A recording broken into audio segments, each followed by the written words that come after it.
Projektet e çuditërave në Vlorë vazhdojnë. Qyteti ynë bregdetar mund të jetë i vetmi në rang vendi që mund të takosh projekte infrastrukturore të cilat realizohen përtej çdo vije logjike.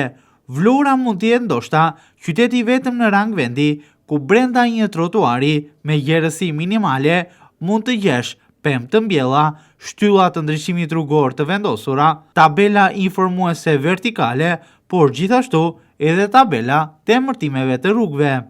Madje të gjitha këto janë të vendosura në vendkalimet e këmbësorëve, të cilat janë me gjerësi minimale dhe nuk mjaftojnë për të kaluar këta të fundit. Panoramë të qartë të kësaj situate të ofrojnë sot lagjet 1 maj dhe 24 maj në Vlorë. Në të dyja bloqet e banimit ka përfunduar muaj më parë një projekt rehabilitues i cili ka përmirësuar ndjeshëm infrastrukturën në këto bloqe banimi, por inxhinierët, ata të cilët e hartuan këtë projekt, me sa duket, kanë gjetur një zgjidhje ideale. Pemët, shtyllat e ndriçimit, tabelat vertikale të rrugës, por edhe emërtimet, madje edhe trunjtë të pemëve janë vendosur njëra pas tjetrës në trotuar. Për të kaluar sot në këtë blok banimi, duhet të bësh kujdes, se përpara mund të dalë pema.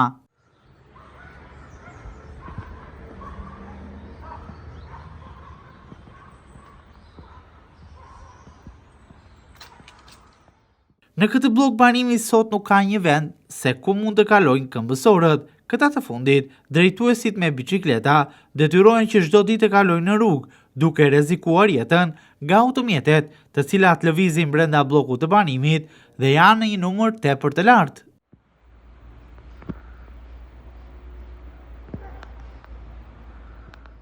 Imagjinoni sa vështirë mund ta kenë situatën që në këto lagje të mund të lëvizin personat me aftësi të kufizuar apo edhe nënat me fëmijë të vegjël me karrocë në lagjet ku nuk ka një vend kalim për to, duke bërë që të kalojnë në rrugë dhe të jenë të rrezikuara përgjatë gjithë kohës edhe nga automjetet që qarkullojnë me shpejtësi.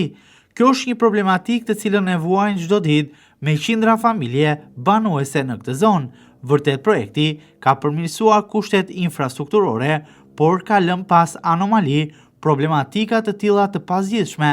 Trotuarët janë thuajse tashmë jo funksional dhe nuk përkojnë as pak me qëllimin për të cilin janë ndërtuar, duke mos përmbushur as qëllimin, funksionin përse u realizuan.